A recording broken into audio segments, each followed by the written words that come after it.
Hey Rockets, we are back with Zane and the Hurricane. Thank you those of you who have been typing in comments to answer my questions that I've been asking you. Thank you those of you who have been sending me your weekly pictures of your organizers and your events, all right? You got to keep up with us in the book. If you miss a day, the videos are always there. Go back. So make sure that you have your organizers out. So the last time we read, we know that we had a new setting, the canoe, and if you haven't added that, please do so. And we have now met Malvina, and we called him the Hat Man at first, but his name is True. Yes, I know I left off the E in True, but this is how he spells his name in the book, and he does say it is true. Normally when we spell true like you're telling something that's true, we put an E, but this is how he spells his name. So make sure you're up to date on those things. And we still have our problem. Not only is the hurricane coming, the hurricane has happened. What can you add to that? There's lots of what happening? Oh, water everywhere. What's the way to say that the water's risen up everywhere and is all over the place? I'm thinking of an F word. Write that down in there. All right? Then I went on, go to your events part. And I added in here, True and Malvina rescue Zane and Bandy from the attic. They are trying to find a dry and safe spot. I think that's the last big thing that we read. Did anybody have that down on their paper? Something similar to that? If you don't, please get that down. Please get that down, even if you need to pause the video. Now, the last thing that I recall reading in here was that True and Malvina and Zane were all in the canoe, and they were riding by something so horrible that it brought Malvina to tears and made Zane sad. And True told them, don't touch anything, don't look back. What was it that they saw that was so horrible and so horrifying? If you remember, type it in the comments for me. All right, we're going to pick up on chapter 13. When it can't get worse. When it can't get worse. They've already experienced a lot of bad stuff. Wonder what's going on. The light is fading from the dreary sky when Mr. True finally rests his paddle and announces, "We're here." The canoe nudges up against a flight of stairs that rises out of the oily, dark water. The ground floor of the building remains submerged. We remember that word, submerged. Remember, it's under the water. Submerged, but the second floor apartment is, as he promised, above the flood. Oh, so not everything is submerged. They found an apartment that's on the second floor, 1, 2, that's above the water. Oh, the apartment, he explains, belongs to a friend. Della won't mind, he says, leaving the canoe lashed to a railing. She's in Natchez with her daughter. But the door to the apartment is locked. Course it is, he said softly. And he turns to Malvina. Can you climb in through that little window, darling? She squints at the small window. No problem. And in less than a minute, she's opening the front door with a mischievous grin. There's a big TV and an AC, she announced as we step inside. A big TV and a new air conditioner, but no electricity. Why is there no electricity? Not a surprise, really, since most of the power lines have been blown down or carried away by the flood. Mr. True says we'll have to make do. Della keep a nice kitchen, he says. We ain't gonna starve. Is there a phone I can use? I asked. Sometimes a landline phone will work even when the power's out. Everything down, he says, shaking his head. Ain't got my cell. Even if I did, I doubt it worked. Day after a bad storm, the phone's always out. And this weren't no regular hurricane.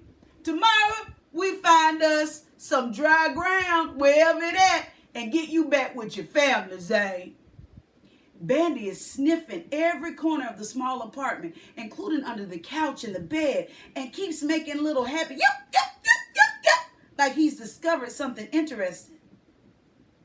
Did the owner have a cat? I asked. Queenie, Mr. True said, surprised, but Della never leave that cat behind. No way. Does it matter that the cat is gone? Bandy can still smell it everywhere. He's wagging his tail and looking for a friend because Bandy is one of those weird dogs who likes cats and wants to play. But he comes running fast enough when I locate a can of cat food and pop the lid. A dog eating cat food. Turns out a hungry dog will eat cat food with no problem, and humans will eat canned spaghetti with no problem either. Me and Mr. True share a can of spaghetti and some stale bread, while Melvina has a bowl of cereal and the last of the milk in the refrigerator. You children drink up what's left, he suggests. Another hour or two, everything in the fridge will start to go bad. Why is all the food gonna go bad in the refrigerator? Comments, please. Malvina pours the rest of the milk into a glass and offers it to me. I shake my head. She eagerly drains the glass and wipes her mouth with a paper napkin. My mama always say, don't leave nothing in a glass. So where's your mom? I asked, thinking of my own mother and missing her all the same. Malvina stares down at the table and frowns. In a hospital, she says. Oh, I say. What's wrong with her? Did I say there was something wrong with my mama? Did I? Don't you be saying there is. Sorry.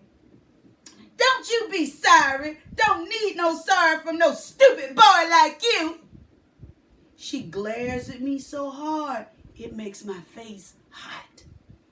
Mr. True takes off his hat and places it carefully on the kitchen chair beside him. With the jaunty hat, he looks older. Without the jaunty hat, he looks older. His dreads are a little thin and have some gray in them, although it's hard to see in the fading light. And when he removes his black framed glasses to wipe the sweat from his brow, his eyes are puffy and the whites are kind of yellow. Malvina's mother left her in my care, he explains. It's a temporary kind of situation, and I'm happy to oblige her. Where's your mom? Huh? Malvina says, her chin jutting out. How come your mama ain't here? So I explained about visiting my great-grandmother and how our flight got canceled and how I jumped out of the church van to look for Bandy and all. Mr. True nods along with my story. Beatrice Jackson, that sing in the choir, Miss Trissy, that was her place we found you at? Oh, man, that woman a legend in the neighborhood. Drop so much as a cigarette butt on her street and you in trouble. She still go all the time. I nod. So, he says super casual, what's your daddy's name? Gerald, I respond. Uh-huh. You say he passed away? Before I was born. Did you know him, Mr. True? He hesitates and says, knew of him, you might say, didn't know him personally. I like it that he doesn't make a fuss about my father being dead, even if he does know something he doesn't care to share. Fine by me. I mean, what does it matter? My father and his got self-killed brother are ancient history, okay? Water on the bridge, or over it, or whatever. Do you think it's really water under the bridge, meaning that it doesn't matter to Zane with the way he responded? Type it in the comments. Except it turns out Mr. True is not quite finished with the subject. Comes to me, both of you had that in common, that your daddy's passed before you were born, he says, folding his arms and looking from me to Malvina. She doesn't react, not giving anything away. Then I shrug, and she shrugs back, like we both heard all we can stand about absent fathers. and there's no need for further conversation. She holds that blank, you can't touch me expression for a while and then goes, why you talk so funny, boy, huh? Don't be rude now, darling, Mr. True says in a warning tone. It's okay, I said. In New Hampshire, we think that you talk funny, Malvina. Malvina grins and shakes her head like she approves that I came right back at her. Everybody talk funny, I guess, she concedes. So what do they do in New Hampshire? What they do everywhere else, I guess. The usual stuff. Like what? I shrug. Nothing special. The grown-ups go to work normally and the kids go to school like that. And when you not in school, what you be doing? We play video games and hang at the mall or whatever. It sounds so lame, but I really, really miss New Hampshire. They do procession in New Hampshire? Malvina asked. When Mr. True sees me looking puzzled, he explains about a funeral procession. So New Orleans, when people die, they have something like a parade, and they call it a procession. So they celebrate, they dance, which is what which is not something that we commonly do here. A funeral, we see it as a celebration of life, but it's more mourning. But in New Orleans, there's music and dancing in the streets. Okay? Let's read a little bit more and see what Mr. True says about it. Which in New Orleans are a kind of solemn celebration. The city is famous for them. Some tourists call it a jazz funeral. We make a parade through the neighborhood so folks can pay respect to the one that passed. But with music, everything in the city is all about the music. And dancing in the second line, Malvina asks. Oh yeah, that too. See, the first line is the family and friends of the deceased. And the line that follows after the band is everybody else. We call it the second line. Malvina says eagerly, second line dress up and do this special step walk dance you only do for funerals. And all the fine ladies dab their eyes with lace handkerchiefs and twirl their umbrellas, everything to the beat of a drum. Slow kind of beat, real mournful, all the way to the cemetery. Whole neighborhood come out to watch. You know somebody special class if True blowing his trumpet. On the way back from the cemetery, he plays saints. And everybody dance. Might be you don't even got to know the deceased, but you're dancing because True damn minute he playing his sweet music. Sounds pretty weird to me, dancing at a funeral. I've only ever been to one funeral when my mom's cousin died. And believe me, nobody thought of dancing. They had these nasty little sandwiches they passed around on plates. And some people told stupid, but kind of funny stories. And the only music was this dreary organ at the church and a couple of creaky hymns. Nobody danced, not even close. Be lots of funerals, Malvina points out. Them that drowned in the flood. Never mind none of that now, Mr. True turns to me as he changes the subject. So how you get up in that little attic? After I describe what happened, the water chasing me and Bandy inside, and how we climbed up on the table and chair, Mr. True tells me how the flood caught him by surprise too. How he and Malvina just barely made it out of his home and into a canoe he had stored behind the house. House went under, but my little fishing canoe, it popped up just in time, he says. Flood waters come so fast, all I could do was grab Malvina and get out. Left everything behind, including my phone and my wallet and my brass instruments. He shudders a little at the recollection. What happened? I fell asleep with my hat on. See, I stayed up all night listening to that hurricane wind, and when it finally stopped howling, I must have relaxed and nodded off there in my best chair. Thought we'd come through it safe and sound, you understand? Next thing, my feet getting wet. Malvina chimes in, I was sleeping. Thought it was a dream, like me and my mama was at the pool and she was teaching me to swim. Oh, I make sure not to ask nothing more about her mom. And Mr. True gives me a little nod like he approves of me keeping my mouth shut on that particular subject.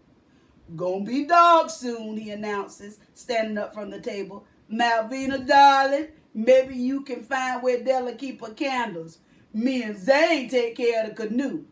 While she hunts eagerly through the cupboards, me and Bandy help him drag the canoe up the steps and into the apartment, where it suddenly looks much bigger than it did outside.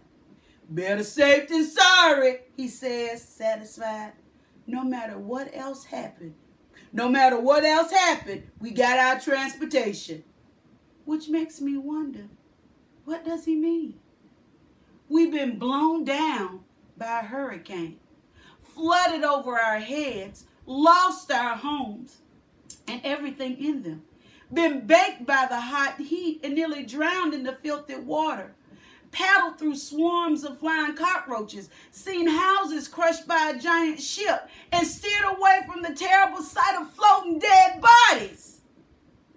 I'm thinking, Mr. True, it can't get much worse than this. Until the night comes and the guns start firing. Oh my goodness. Will this nightmare ever end for them? Will they ever get out of this? Will Zane be able to call his mom, see her or Grammy again?